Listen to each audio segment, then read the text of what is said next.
I encourage everyone to check on your neighbors. If you know someone in your neighborhood who is not evacuating and should, please contact them. Take care of each other. Please check on your neighbors with special needs or the elderly. And if you can take people in, please do it. Today is the day to do the right thing for your family and get to safety. Today is the day to do the right thing for your family and every family in the state to make sure you have a plan and get to safety. This storm is wider than our entire state and is expected to cause major and life-threatening impacts from coast to coast. Remember, Hurricane Andrew is one of the worst storms in the history of the state. Irma is more devastating on its current path. Irma has already caused multiple fatalities in the Caribbean. The storm is powerful and deadly. We are being very aggressive in our preparation for this storm, and every Floridian should take this seriously and be aggressive to protect their family. Possessions can be replaced, your family cannot. I know it's hard to evacuate, and it's very uncomfortable. I think about my mom and how hard it would have been for her to be completely broke with kids and have to evacuate. But you have to do it. You can't afford not to do it. Think about your family. You have to keep your family safe. To private business owners, please be compassionate with your employees as they prepare for this storm and evacuate. I was a business owner when Hurricane Andrew devastated the state 25 years ago. The single most important thing right now is the safety of your employees and their families. For the remainder of the state waiting on evacuation orders, listen to your local officials. They will tell you if and when your area needs to be evacuated. Listen to them. Follow the news. We can expect additional evacuations as this storm continues to come up through the state. I cannot stress this enough. Do not ignore any evacuation orders. All Floridians should be prepared to evacuate. Lake Okeechobee. Based on recent forecasts, the U.S. Army Corps has been reviewing how the federally operated dike will be impacted. I spoke to Colonel Jason Kirk with the U.S. Army Corps of Engineers last night, and I met with the Corps today. They believe there will be additional impacts from excessive wind pushing some water over the dike. They've assured me that the structural integrity of the dike will not be compromised, but they're worried about water flowing over the top. I ordered evacuations in the cities surrounding the southern half of Lake Okeechobee from Lake Port to Canal Point and Hendry, Palm Beach, and Glades counties. The decision was made due to our sole focus on life safety. Traffic. I know many of you are stuck in traffic, and I know you have to be frustrated. All I ask is to be patient. Evacuations are not convenient, but the goal is for them to be safe. I'm glad so many people are driving to safe places. We have increased the number of troopers on Florida highways to help move traffic and keep it moving going down the road. We have 1,700 troopers working 12-hour shifts. These dedicated officers are 100% focused on safety and aren't taking a day off. Also, all administrative duties have been suspended at FHP. This means all sworn FHP officers are on roads helping families evacuate and bringing supplies to areas of need. We've also increased the number of road rangers who are patrolling Florida's roadways 24/7 to assist motorists. Around the state, we have hundreds of DOT workers monitoring traffic cameras 24/7 to ensure traffic flows continue and evacuations proceed without interruptions. All of this is to help everyone that's going to evacuate get safely where they need to go. Contraflow. We still need southbound lanes to get needed gas and supplies down to shelters and families that need it in the southern parts of the state. Contraflow inhibits our ability to get emergency vehicles to people that need them. Right now, to ease congestion, we have activated the use of shoulders on I-75 from Wildwood to the Georgia line. But please drive very safely and listen to law enforcement. They're working to keep you and your family safe. Real-time traffic information and evacuation routes are available at fl511.com.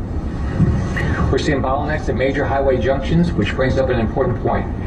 If you do not need to evacuate out of the state or hundreds of miles away to stay safe, there's a lot. You don't always have to do that. There's going to be shelters all around the state. So if you don't need to be on the road, get off and go to a shelter. We are coordinating with Google Emergency Response Team to prepare to close roads on Google Maps in real time in the event Hurricane Irma forces the closure of any roads. In my direction, all tolls on all the roads in the state have been waived.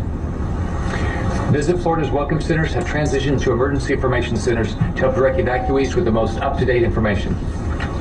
Visit Florida's Welcome Center staff and are all Red Cross certified and stand ready to assist as needed. If you are concerned that you don't have a way to evacuate due to traffic, please call the emergency hotline 1-800-342-3557. We will do everything possible to get you out.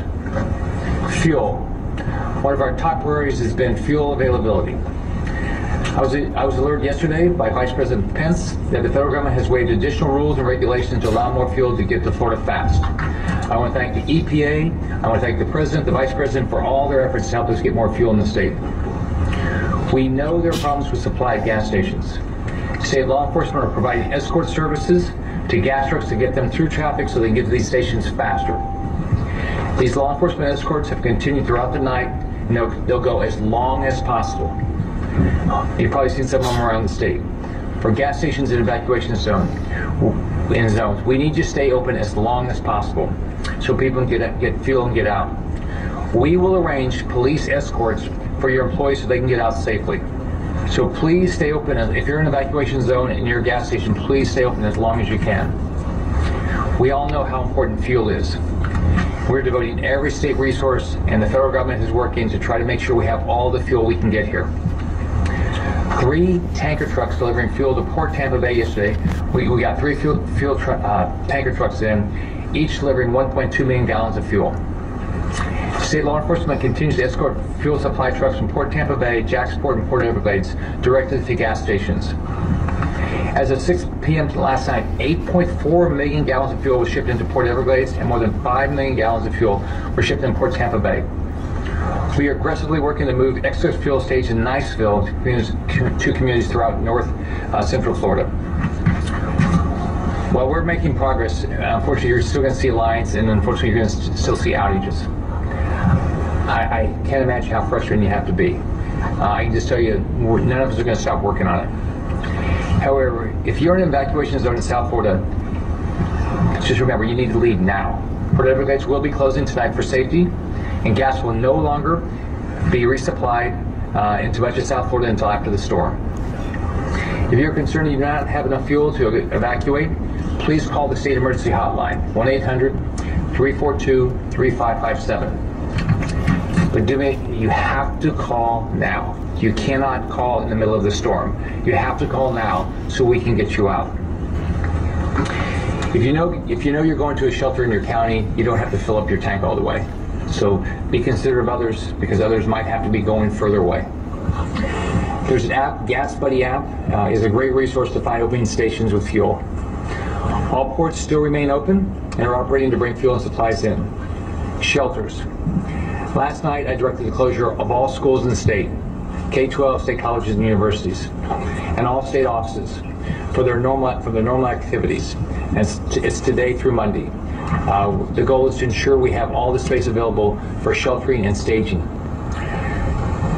Floridians have to have access to as many shelters as possible. We're still going to see more evacuations in the northern part of the state. Fortunately, over 17,000 people have signed up to volunteer. We need more volunteers. You can go to the Volunteer Florida website, volunteerflorida.org, to sign up. We can't thank the ones that signed up enough, but we're going to need more. There's absolutely no reason for anyone not to evacuate if you're ordered to do so. Shelters are available around the state, and you should follow the direction of the local officials to go to the shelter that fits your needs. You can go to floridadisaster.org/shelter to find a shelter in your county or a neighboring county. If you need a hotel, you can go to expedia.com/Florida. Expedia is trying to help us on real time on hotel occupancy. Airbnb has activated its disaster response program. If you're an evacuee in need of a place to stay, or you're an Airbnb host looking to open a house for an evacuee, go to airbnb.com/disaster. The Florida Restaurant Lodging Association has encouraged all hotels to waive pet policies, offer shelter, and be compassionate with cancellations. National Guard. We've already activated 7,000 members, which is right now every available member of the National Guard we have has been activated. Law enforcement. Fish and Wildlife Conservation Commission is preparing search and rescue teams for potential deployment. It has more So what are we doing?